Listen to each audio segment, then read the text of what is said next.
আসলে লজ্জিত, আমরা খুবই লজ্জিত। এই মানুষটা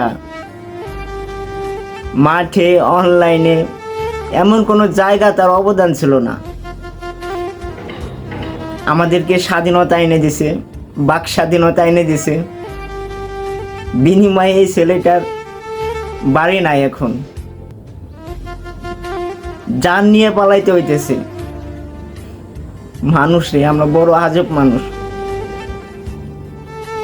যখন বিপদ থাকে আমাদের, তখনই আমরা শুধু মানুষকে মূল্যায়ন করতে জানি। যখন আমাদের কোনো বিপদ থাকে না, আমাদের স্বার্থ থাকে না, তখন আর আমরা মানুষকে চিনি না।